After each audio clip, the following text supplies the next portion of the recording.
नमस्कार, स्वागत है आप सभी का एवन उत्तराखंड में। मैं हूं आपके साथ ऋषभ पांडे। बुलेटिन की शुरुआत करेंगे इस वक्त की हेडलाइंस के साथ।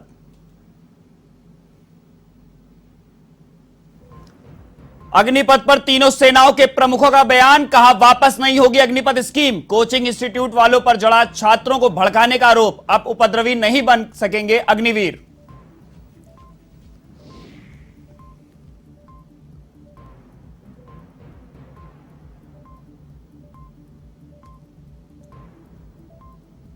उत्तराखंड में अग्निपथ योजना का विरोध, कांग्रेस कार्यकर्ताओं ने रखा उपवास। नेता प्रतिपक्ष, प्रदेश अध्यक्ष और कांग्रेस नेता रहे मौजूद। युवाओं पर लाठीचार्ज का किया विरोध।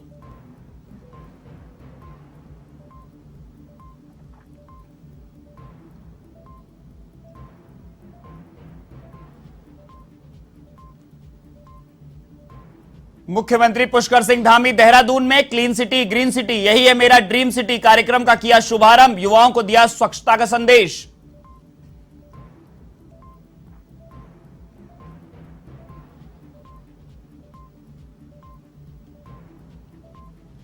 मोदी सरकार के 8 साल पूरा होने पर हरिद्वार में गरीब कल्याण सम्मेलन का आयोजन। रमेश पोखरियाल और धन सिंह रावत समेत भाजपा नेता हुए शामिल। मोदी सरकार की गिनाई उपलब्धियां।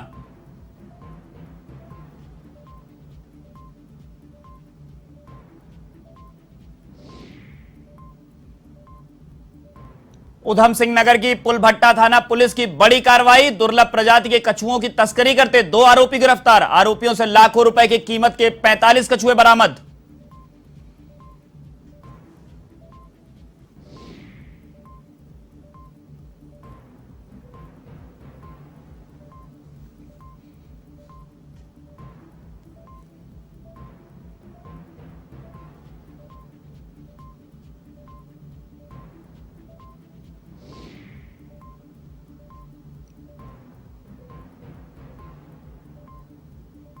अब खबरें विस्तार से। सेना में भर्ती के लिए अग्निपथ स्कीम पर विपक्ष सरकार पर करारा हमला कर रही है, तो वहीं देश भर में योजना का भारी विरोध हो रहा है। इस बीच वायुसेना ने अग्निवीरों की नियुक्ति के लिए प्रक्रिया भी शुरू कर दी है। एयरफोर्स ने नियुक्ति के लिए सारी शर्तें, सुविधाएं और अन्य जानकारियों को वेबसाइट पर अपलोड किया है। इधर अग्निपथ स्कीम को वापस लेने की किसी भी संभावना से सेना ने इनकार किया है। सेना ने संयुक्त बयान जारी करते हुए कहा कि अग्निपथ स्कीम वापस नहीं होगी। सेना ने खास बयान में कहा कि कोचिंग संस्थान छात्रों को भड़का रही है और उकसा रही है। लेफ्टिनेंट जनरल बंसी पुनप्पा ने कहा कि सेना में अग्निवीरों की भर्ती के लिए 1 जुलाई को नोटिफिकेशन जारी हो जाएगा, जिसके बाद लोग एप्लीकेशन रजिस्ट्रेशन शुरू कर सकते हैं। भर्ती के लिए पहली रैली अगस्त के दूसरे सप्ताह से शुरू होगी। रैली में फिजिकल टेस्ट और मेडिकल होगा, उसके बाद एंट्रेंस एग्जाम होगा, फिर उसमें कॉलम में मेरिट के हिसाब से भेजे जाएंगे। अगस्त से लेकर नवंबर तक 2 बैच में रैलियां होंगी। पहले लॉट में 25,000 अग्निवीर आएंगे। यह लोग दिसंबर के पहले सप्ताह में आएंगे। अग्निवीरों का दूसरा जत्था फरवरी में आएगा। देश भर में कुल 83 भारतीय रैलियां होंगी, जो देश के हर राज्य में हर आखिरी गांव तक होंगे। वायुसेना में 24 जून से बहाली शुरू होगी, जबकि नेवी में बहाली के लिए 25 जून को नोटिफिकेशन जारी किया जाएगा। नेवी के अनुसार अगले 2-3 दिनों में 25 जून तक हमारा एडवर्टाइजमेंट इंफॉर्मेशन ब्रॉडकास्टर मिनिस्ट्री तक पहुंचा दिया जाएगा।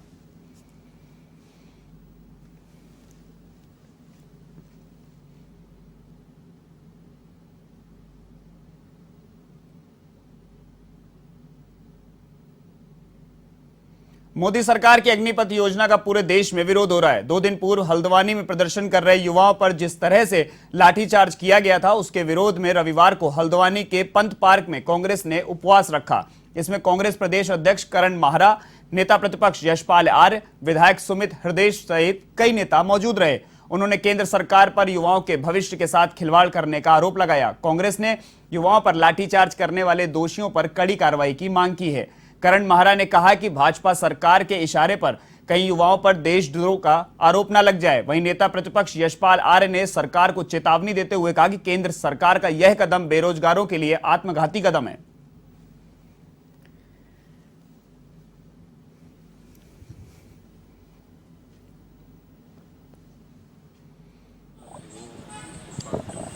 देश के युवाओं के साथ, उनके भविष्य के साथ खिलवाड़ कर रही है। एक छल है, धोखा है। और कई हमारे युवा साथी जो देश के भविष्य हैं वो घायल हो जाते हैं। और उसी को लेकर कांग्रेस ने अपने युवाओं से भी कहा है, अपने साथियों से कहा है कि शांतिपूर्ण तरीके से प्रदर्शन करें, हिंसा का सहारा न लें, कहीं पर ऐसा माहौल न हो जिससे शांति और फिजा खराब हो। साल से पसीना बहा रहे हैं, मेहनत कर रहे हैं, एक्सरसाइज कर रहे हैं, दौड़ रहे हैं। आपने भी देखा सड़कों में दौड़ते हुए। हाल ही में एक बच्चे का मैसेज वो भी आया था, वीडियो जारी हुआ था, जो दौड़ रहा था और लोग तारीफ कर रहे थे। इस तरीके से कई हजारों लाखों लड़के तैयारी कर रहे थे, उनके आशाओं में पानी फिर गया है। हमारी ये मांग है कि जो बच्चे एजिटेशन कर रहे हैं उनके संग सही से हैंडल किया जाना चाहिए था, और कांग्रेस ने कहा भी था कि हम उनको नेतृत्व भी प्रदान करेंगे ताकि कोई राष्ट्रीय संपत्ति को नुकसान ना हो। उसके बावजूद जिस तरीके से उनको मारा पीटा गया, बच्चों ने जान बचाने के लिए नहर में अपने कूद मारी है, जो मैं देख रहा था, जो बहुत ही अफसोसजनक है। हम इन सब चीज़ों को लेकर आज दिन भर का हमारा उपवास है, और हम शाम को आज कैंडल मार्च भी निकालेंगे, जिससे एक आक्रोश, एक जो हमारा है उसको शांतिप्रिय ढंग से, क्योंकि कांग्रेस एक शांतिप्रिय पार्टी है, हम लोग वॉयलेंस पे भरोसा नहीं करते, हम लोग अहिंसा को मानते हैं, और हम लोग उसी लिए आज कैंडल मार्च शाम को निकालेंगे। नहीं, देखिए, कांग्रेस तो अहिंसा में विश्वास करती है, तो अगर इन बच्चों के द्वारा कोई हिंसा करी गई होती तो पुलिस का कोई एक्शन समझ में आता। बच्चे शांतिपूर्वक मार्च कर रहे हैं और दौड़ा कर उन्हें पीटा जा रहा है, सड़क पर लिटा के मारा जा रहा है। और ये वो बच्चे, होनहार बच्चे, जो देश के लिए सर्वोच्च बलिदान देने को इतनी मेहनत करते हैं, सुबह भागते हैं, दोपहर को भागते हैं, शाम को भागते हैं, फिजिकल फिटनेस पे फोकस करते हैं, पढ़ाई में होनहार होते हैं। ऐसे बच्चे अगर सड़कों पे आ गए हैं और उन पे लाठियां बरसाई जा रही हैं, तो ये दमनकारी नीति के खिलाफ तो कांग्रेस अवश्य प्रदर्शन करेगी। हमारी मांग यही है सबसे पहले तो कि ये जो बच्चों पे केस हुए हैं, सारे केस तुरंत तत्काल सरकार वापस ले, और साथ ही साथ अग्निपथ योजना, देखिए, या तो सीधी उंगली से घी निकलेगा, वरना टेढ़ी उंगली से अगर घी निकलेगा तो वैसे ही होगा जैसे किसान आंदोलन में हुआ। अग्निवीर योजना को लेकर उत्तराखंड के देहरादून में कांग्रेसी कार्यकर्ताओं ने केंद्र सरकार के खिलाफ विरोध किया। इस दौरान तहसील परिसर में अपर जिला अधिकारी के माध्यम से राष्ट्रपति को ज्ञापन भेजा गया। कांग्रेस के पूर्व सांसद महेंद्र पाल का कहना है कि सालों से युवा परीक्षा की तैयारी कर रहे हैं, लेकिन मोदी सरकार ने नई अग्निवीर योजना को लागू करके युवाओं के सेना भर्ती पर विराम लगा दिया है, जिसमें सेना में 4 साल की सेवा के बाद अधिकतर युवा बेरोजगार हो जाएंगे।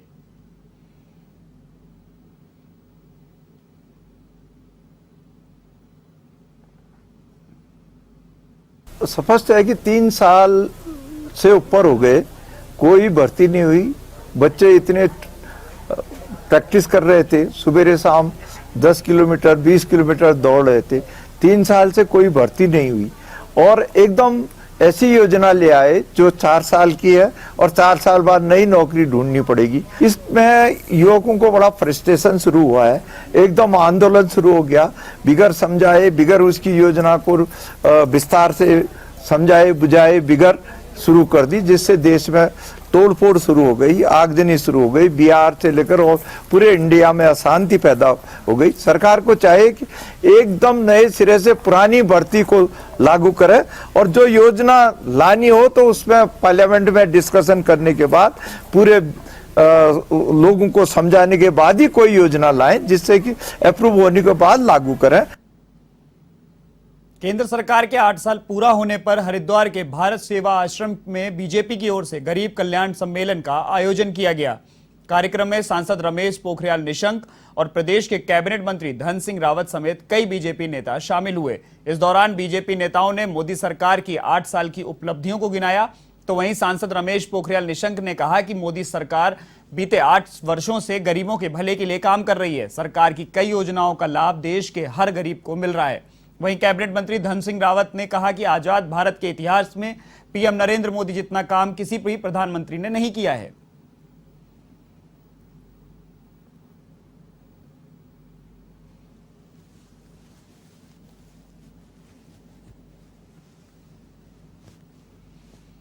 किसानों को कितना लाभ मिल रहा है, आम जनता, गरीब जनता को क्या क्या, चाहे उसके शौचालय का हो, उज्ज्वला गैस हो, उसका ऋण हो, चाहे जनधन के खाते हो, और चाहे वो आवास का हो, चाहे शौचालय का हो, चाहे फ्री विद्युत कनेक्शन का हो, चाहे मुद्रा योजना का हो, चाहे वो आयुष्मान भारत का हो, चाहे अटल आयुष्मान योजना का हो।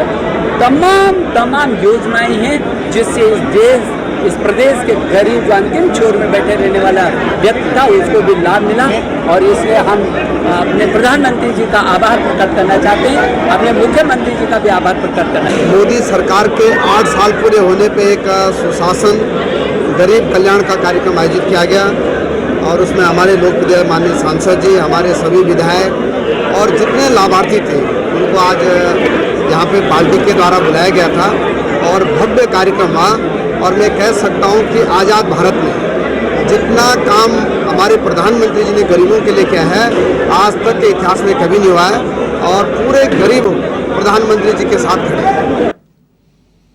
अतिक्रमण के खिलाफ राज्य सरकार की चल रही कार्रवाई आगे भी जारी रहेगी। अब इस कार्रवाई के तहत मंदिर, मस्जिद सहित अन्य धार्मिक स्थलों को भी नहीं बख्शा जाएगा। मुख्यमंत्री पुष्कर सिंह धामी ने साफ कहा है कि जहां भी अतिक्रमण है, जिस भी स्वरूप में अतिक्रमण है, उसे तुरंत हटाया जाए। सीएम धामी ने इस दिशा में अधिकारियों को सख्त निर्देश जारी किए हैं। सीएम के निर्देश के बाद वन विभाग ने अपनी परिधि में बने मंदिर और मजारों के साथ अन्य धार्मिक स्थानों को चिन्हित करना शुरू कर दिया है, जिन्हें समय रहते हटाया जा सके।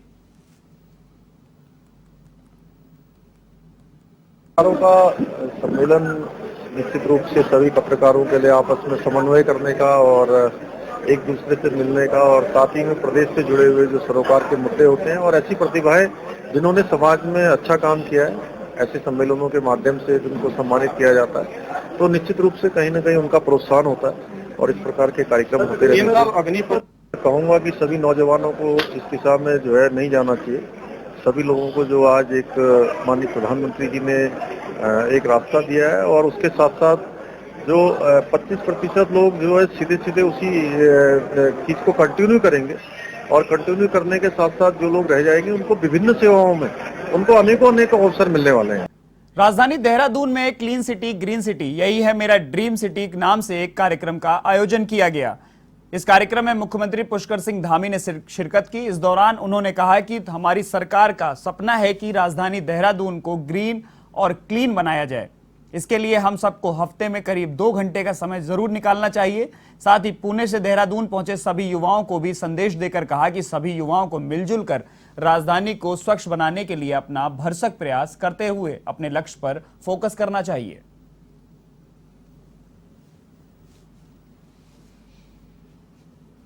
आज नगर निगम देहरादून और हमारे अन्य जो दून डिफेंस ड्रीमर्स हैं, हमारे यहाँ के जनप्रतिनिधि हैं, माननीय विधायक जी, खजानदास जी और नगर निगम के सभी हमारे लोगों ने और जो हमारे नौनिहाल हैं, बच्चे हैं, इन सभी ने आगे आकर आज एक पहल की है, शुरू की है green city clean city Doon. और ये इन्होंने पूरा संकल्प आज यहाँ पर ले रहे हैं कि इसकी आज शुरुआत हुई है और पूरे देहरादून शहर को स्वच्छ बनाएंगे, जिससे कि पूरा Dehradun clean city green city के नाम से जाना जाए और एक आदर्श रूप में स्थापित हो। इस दिशा में ये प्रयास हमारा लगातार चलता रहेगा। आज मैं सभी को बहुत बधाई देता हूँ, सबका अभिनंदन करता हूँ कि प्रातःकाल 6 बजे से सारे जो हमारे नौनिहाल हैं, हमारे पढ़ने लिखने वाले बच्चे हैं, अपनी तैयारी करने वाले हैं, उन्होंने आगे आकर इस संकल्प को आगे बढ़ाने का काम किया। उत्तराखंड के अल्मोड़ा में भाजपा जिला कार्य समिति की बैठक आयोजित की गई। पार्टी कार्यालय में आयोजित इस बैठक में संगठन के कई पदाधिकारी और कार्यकर्ताओं ने हिस्सा लिया। बैठक में बतौर मुख्य अतिथि कैबिनेट मंत्री रेखा आर्य ने शिरकत की। इस दौरान उन्होंने कहा कि देश में भाजपा का कुनबा लगातार बढ़ता जा रहा है। कार्यकर्ताओं की मेहनत की बदौलत भाजपा पूरे विश्व में सबसे बड़ी पार्टी बनकर उभरी है। मंत्री ने कहा कि कार्य समिति की बैठक के माध्यम से संगठन की मजबूती पर चर्चा की गई है।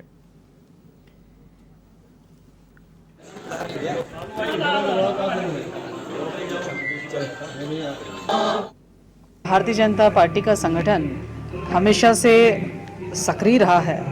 जब हमारे जनप्रतिनिधि 2 हुआ करते थे और आज हमारे जनप्रतिनिधि केंद्र में 302 से लेकर राज्यसभा में 100 से ऊपर की संख्या में हम लोग हैं, तो संगठन निरंतर अपना काम करता रहा है, जिसका प्रतिफल है कि आज हम इतनी बड़ी संख्या में कह सकते हैं देश का नेतृत्व के अलावा पूरे विश्व भर में जो है भारतीय जनता सबसे बड़ी पार्टी के रूप में स्थापित है। तो ये संगठन के निरंतर कार्य है और इससे पहले राष्ट्रीय कार्य समिति हुई थी, उससे बीच में प्रदेश कार्य समिति हुई, निश्चित रूप से आज जिले कार्य समिति है और उसके बाद मंडल कार्य समिति है। इन कार्य समितियों के माध्यम से कुछ हमारे प्रतिबद्ध जो हमारे संगठन के पदाधिकारी हैं वो प्रदेश वाले राष्ट्रीय स्तर पर जाते हैं और जो जिले वाले हैं वो प्रदेश स्तर पर जाते हैं। वहाँ की ऊर्जा लेकर जो है मंडलों तक उस ऊर्जा को पहुँचाने का काम करते हैं। सरकार किस प्रकार से काम कर रही है वह भी पक्ष रहता है, है, माननीय मुख्यमंत्री जी का जो चुनाव रहा कितना बेहतर और सबसे लोकप्रिय मुख्यमंत्री बनकर जनता ने उनको उभार कर दिया है। उत्तराखंड के कोटद्वार में निःशुल्क चिकित्सा जांच, परामर्श और दवा वितरण शिविर का आयोजन किया गया, जिसका शुभारंभ विधानसभा अध्यक्ष ऋतु खंडूरी भूषण ने विधिवत रूप से किया। इस दौरान विधानसभा अध्यक्ष ने शिविर में लगे स्टॉलों का निरीक्षण किया और स्वास्थ्य परीक्षण करने पहुंचे लोगों की कुशलक्षेम पूछी।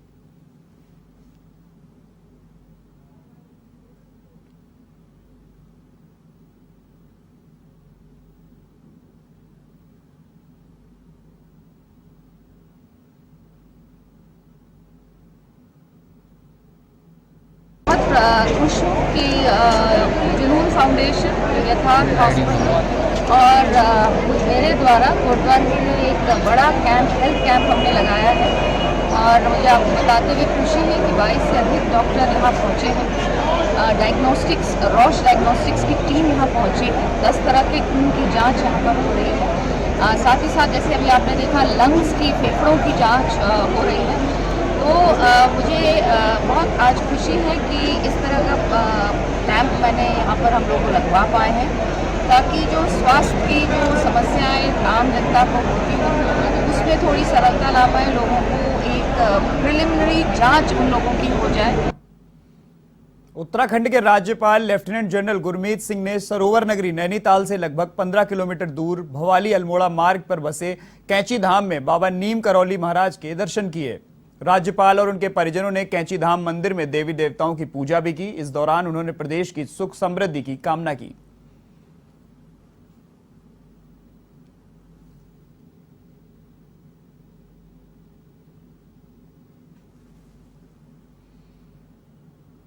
नैनीताल में नैनी झील के किनारे ठंडी सड़क पर सुबह सवेरे एक किशोरी का शव मिलने से सनसनी फैल गई। शव देखकर राहगीरों ने पुलिस को सूचना दी।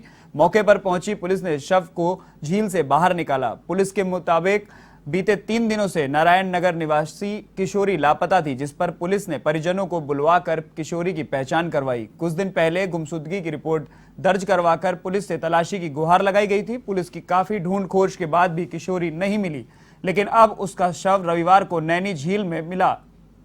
परिजनों की शिकायत पर जब झील किनारे खोजबीन की तो झील में किशोरी की चप्पल मिली। इसमें किशोरी के झील में कूदने की संभावना जताई गई है।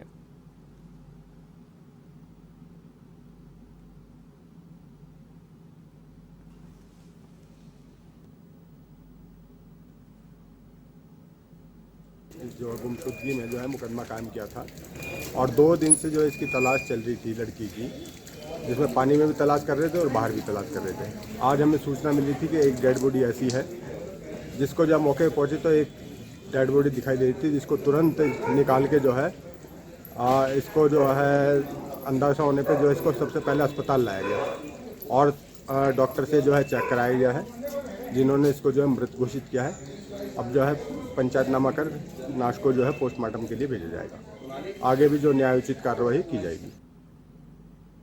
खबर जनपद उधम सिंह नगर की सीमांत खटीमा से है। खटीमा कोतवाली में पॉक्सो एक्ट में वांछित चल रहे इनामी अपराधी को उत्तराखंड एसटीएफ ने गिरफ्तार कर लिया है। एसटीएफ ने अपराधी को नैनीताल जनपद के भीमताल थाना क्षेत्र से गिरफ्तार किया है। पूरे मामले के अनुसार खटीमा कोतवाली में धारा 376 व पॉक्सो एक्ट में वांछित था। 10,000 के इनामी अपराधी करण भारती निवासी अलवाड़ा बीसलपुर पीलीभीत उत्तर प्रदेश को एसटीएफ उत्तराखंड की टीम ने भीमताल थाना क्षेत्र से गिरफ्तार किया है। खटीमा कोतवाली पुलिस को अब इसे सौंप दिया गया है। इससे पहले आरोपी बीते 2 वर्षों से नैनीताल जनपद के भीमताल थाना क्षेत्र के पहाड़ी क्षेत्र में छुप रहा था।